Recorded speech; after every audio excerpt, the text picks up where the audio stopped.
Hello guys, welcome back to my channel. आज हम chapter 2 के एमसीक्यू पढ़ेंगे। जैसे कि आप सभी जानते हैं, हमने एमसीक्यू नहीं करे हैं।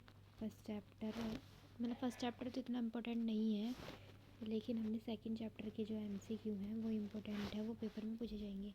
हालांकि जो फर्स्ट चैप्टर में से जो डेफिनेशन इम्पोर्टेंट है वो तो मैंने फर्स्ट वीडियो डाल दी है उसकी, वो आप वहाँ पे जाके देख सकते हैं।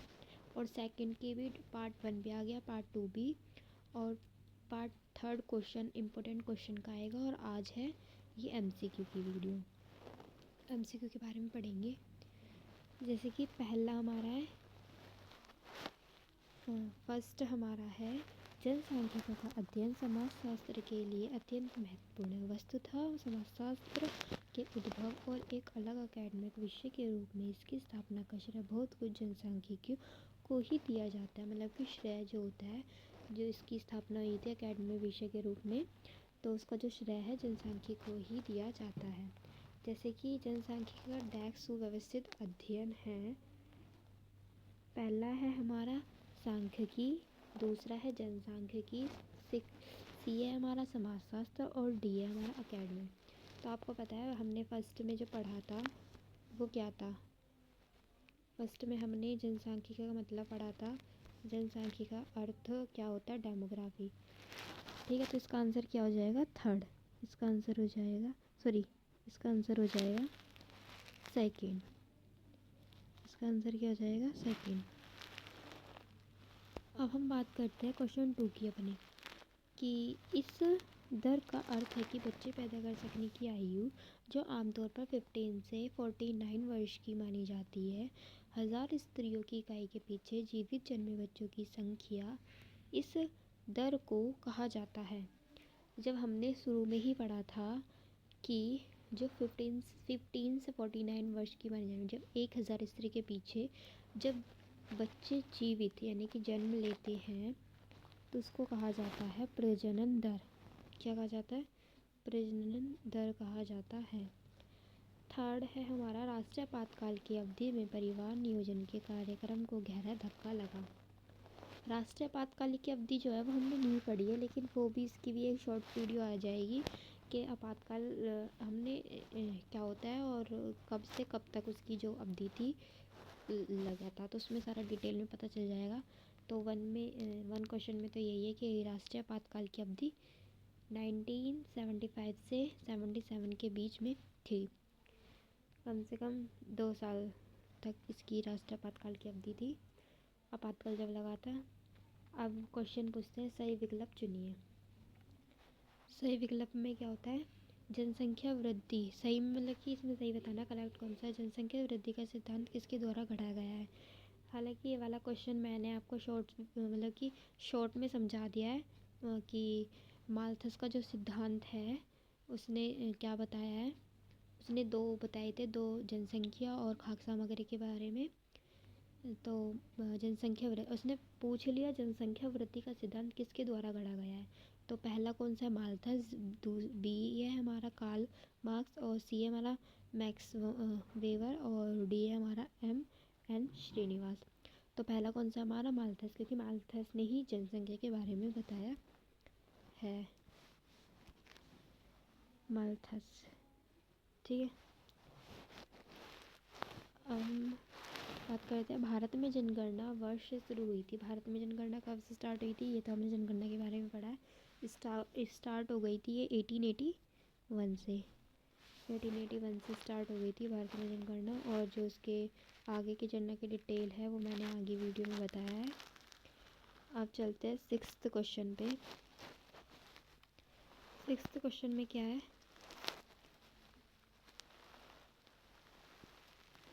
बताइए दिया गया कथन सही है या गलत। इसमें बताना है कि सही और गलत के बारे में बताना है। एक वर्ष में प्रति 1000 व्यक्तियों पे जीवित जन्मे बच्चे की संख्या जन्म दर कहलाती है। हाँ, तो सही बात है। हमने जन्म दर की डेफिनेशन पढ़ी है, तो उसमें यही डेफिनेशन, करेक्ट डेफिनेशन मैंने बिल्कुल यही डेफिनेशन बता रखी है कि एक वर्ष में प्रति 1000 व्यक्तियों पे जो जीवित जो जन्मे बच्चे होते हैं उसको जन्म दर कहते हैं। तो ये आंसर क्या है, राइट, यानी कि यस। यानी कि ये सही है। अब पढ़ते हैं 7, हमारा 7 है डी।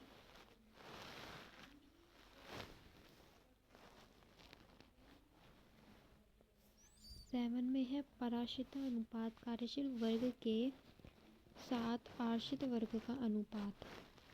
मतलब कि जो पराश्रित अनुपात है वो कार्यशील वर्ग के साथ आश्रित वर्ग का भी अनुपात है। कार्यशील वर्ग उसने बोला था लेकिन आश्रित वर्ग का नहीं बोला था, बट उसने ये बोला था कि जो 0 से 14 और 60 से ऊपर की आयु के जो वृद्ध वो होते हैं लोग, वो दूसरे जो कार्यशील लोगों पर आश्रित होते हैं।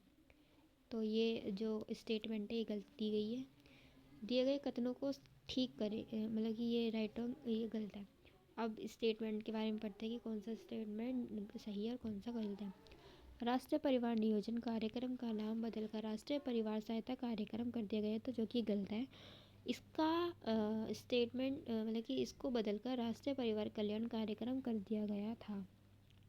ये स्टेटमेंट जो हमारी है ये एकदम राइट है, ये वाली ये राइट है। इसमें जैसे राष्ट्रीय परिवार सहायता, सहायता नहीं, यहाँ पे ये सहायता को हटा के क्या कर दिया जाएगा, कल्याण कर दिया जाएगा। ठीक है। अब बात करते हैं टीकाकरण और बेहतर स्वास्थ्य के कारण महामारी को नियंत्रित नहीं किया गया है। टीकाकरण और बेहतर स्वास्थ्यता के कारण महामारियों को नियंत्रित किया गया है। हम टीकाकरण जो है जब से मतलब कि जो डॉक्टर्स हैं, डॉक्टर्स की उपलब्धि की गई है, तो जो मरीज है, महामारी है, ये कम किया गया है और मृत्यु दर को घटाया गया है। ये हमने भी पढ़ा था। तो ये है कि हाँ भाई, टीकाकरण और स्वास्थ्य को अच्छा नियंत्रित भी किया गया है। तो स्टेटमेंट उसमें लिखा नहीं, तो नहीं के हटा के क्या है, नियंत्रित किया गया है। 10 क्वेश्चन हमारा, जनसंख्या उस दर की तुलना में धीमी गति से बढ़ती है जिस दर पर मनुष्य का भरण पोषण के साधन।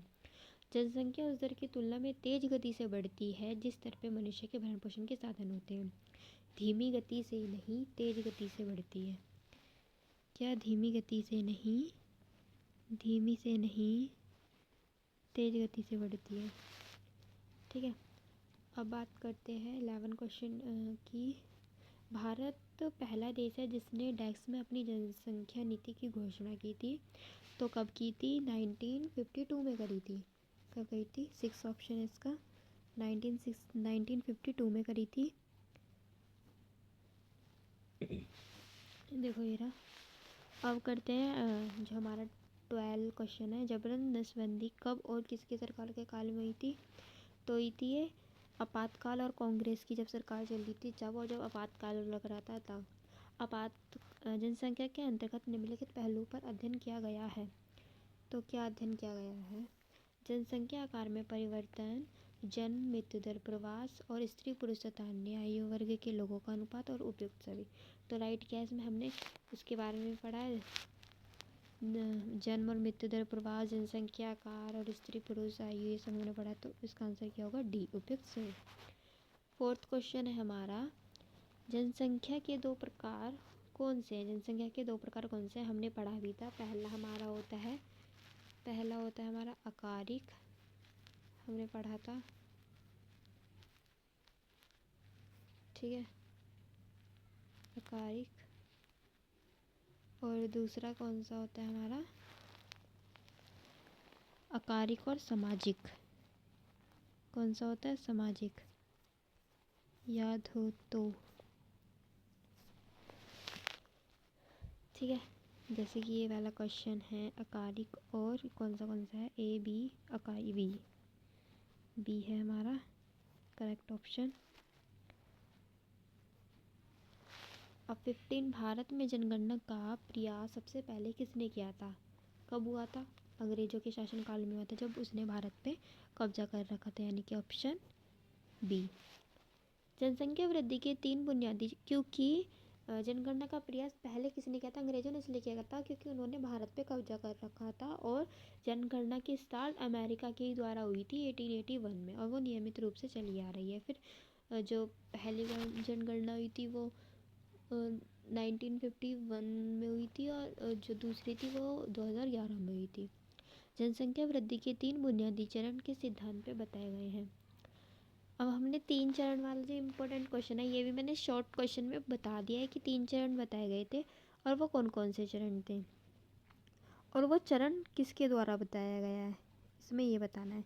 वो जो चरण था ना जनसंख्या वृद्धि के 3 चरण, इसमें विकासशील देश, विकसित देश और अल्प विकसित देश, मतलब कि जिसमें जन्म दर भी बढ़ रही है और मृत्यु दर भी बढ़ रही है वो विकसित है। जिसमें जन्म दर बढ़ रही है और मृत्यु दर घट रही है वो हमारा विकासशील देश है। और जिसमें मृत्यु दर भी बढ़ रही है और वो भी मतलब दोनों घट रही है तो वो अल्प विकसित देश है। तो इसका आंसर क्या होगा, इसका आंसर होगा जनसंख्या के संक्रमण के सिद्धांत के अनुसार ही वो बताया गया है, ये आंसर। जनसंख्या संक्रमण के सिद्धांत। भारत विश्व में डेक्स सबसे बड़ी जनसंख्या वाला देश है। तो जो भारत है वो दूसरे नंबर पे है जो जनसंख्या के कारण। भारत में सबसे अधिक जनसंख्या वाला राज्य है कौन सा है, उत्तर प्रदेश यानी कि यूपी। यहाँ पे आप लिख सकते हो यूपी। और भारत में सबसे अधिक क्षेत्रफल वाला राज्य, क्षेत्रफल में पूछे तो कौन है, राजस्थान। ठीक है, क्षेत्रफल में पूछे तो राजस्थान, जैसे कि लिखा है भारत में सबसे अधिक क्षेत्रफल वाला राज्य है राजस्थान। भारत में सबसे कम क्षेत्रफल वाला राज्य कौन सा है, गोवा। ठीक है, फर्स्ट ऑप्शन। जैसे कि अब ये सारे थे, अभी हमने सारा पढ़ा कि अगर कोई भी ये वाला पूछ ले कि जनसंख्या से रिलेटेड अगर पूछ ले, यहाँ पे मैं लिख देती हूँ जनसंख्या से